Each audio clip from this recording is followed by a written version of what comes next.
नमस्कार दोस्तों, हमारी आज की कहानी है बेटे का मोह पाने के लिए माँ ने बनाया बेटी को पैसे कमाने की मशीन। अर्पिता के पिता के असमय गुजर जाने से अर्पिता के कोमल कंधों पर घर की सारी जिम्मेदारी आ गई। असमय बड़ी हुई अर्पिता कभी बड़ी माँ को हौसला देती, कभी छोटे भाई बहनों की अभिभावक बन उनके भविष्य को सोचती। अनुकंपा के आधार पर अर्पिता को पिता की जगह नौकरी मिल गई। सरकारी नौकरी मिलना आसान नहीं था, पर लोगों के सम्मिलित प्रयास ने अर्पिता को ये नौकरी दिला ही दी। उर्मिला जी ज़्यादा पढ़ी लिखी नहीं थी, तो नौकरी अर्पिता को मिली। घर की जिम्मेदारी निभाते, सबका आदि ब्याह करते अर्पिता के बालों में सफेदी दिखने लगी, कुछ बारीक लकीरें चेहरे पर उभरने लगी। पर माँ को भी लगता ही नहीं कि अर्पिता की उम्र हो रही। छोटे भाई बहनों की उम्र उन्हें दिखने लगी थी। हल्ला करके उन्होंने अपनी छोटी बहन अरू की फिर की शादी करवा दी, पर अर्पिता की उम्र वही ठहरी हुई थी जहाँ पिता छोड़ गए थे। उर्मिला जी कभी अर्पिता की शादी का नाम ना लेती। हाँ, ऑफिस में उसका एक सहकर्मी उसका संघर्ष देख प्रभावित था और शादी करना चाहता था। अर्पिता ने मना कर दिया। जिम्मेदारियों से मुक्त होते ही अर्पिता को जीवन लक्ष्यहीन लगने लगा। ऑफिस से आने पर जो भाई बहन और माँ उसे घेर लेते, वो अब अपनी दुनिया में मगन हो गए। हाँ, नई नवेली किरण अर्पिता के ऑफिस से लौटने पर गरम चाय और नाश्ता जरूर देती। अभय के पास बहन के लिए कोई समय नहीं था। वो सिर्फ उसे पैसे कमाने की मशीन समझ लिया।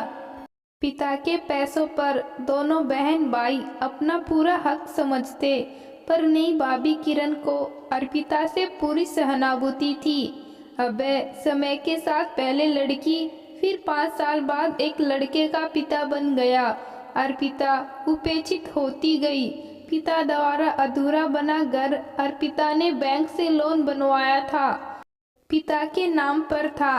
अभय कई दिन से इस घर को अपने नाम कराने के पीछे पड़ा था, पर अर्पिता टाल दे रही थी। आज सुबह ही अभय ने अर्पिता से घर के पेपर मांगे। अर्पिता ने मना कर दिया। उर्मिला जी बेटे के पक्ष में बोलने लगी।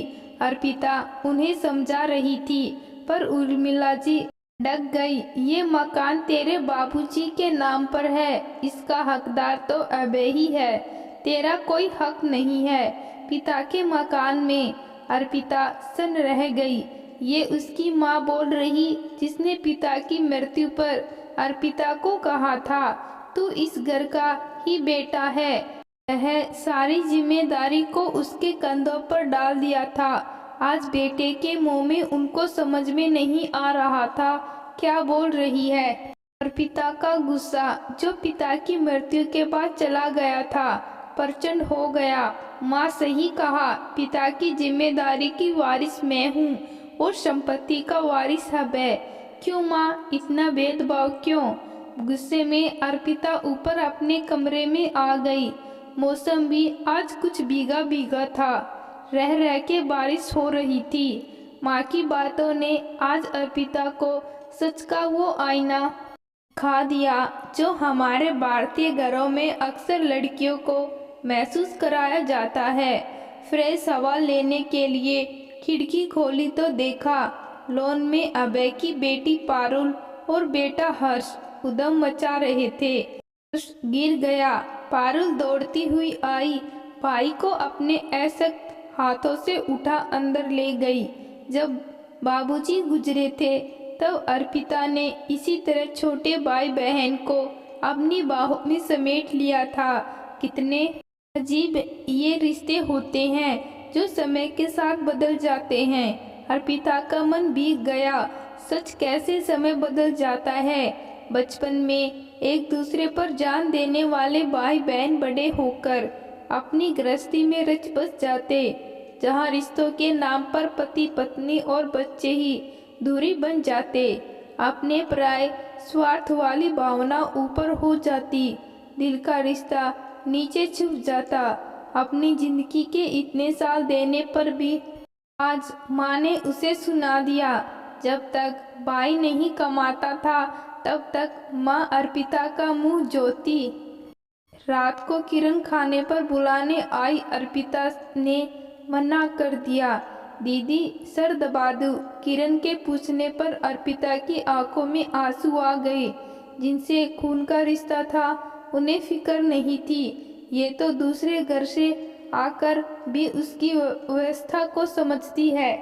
शायद एक स्त्री दूसरी स्त्री के दर्द को समझ पाई। भोर का सूरज एक नई उम्मीद को ले आया। अर्पिता अपनी अटैची तैयार कर नीचे उतरी। माँ को बोली, मैं जा रही हूँ अपनी दोस्त के यहाँ रहने।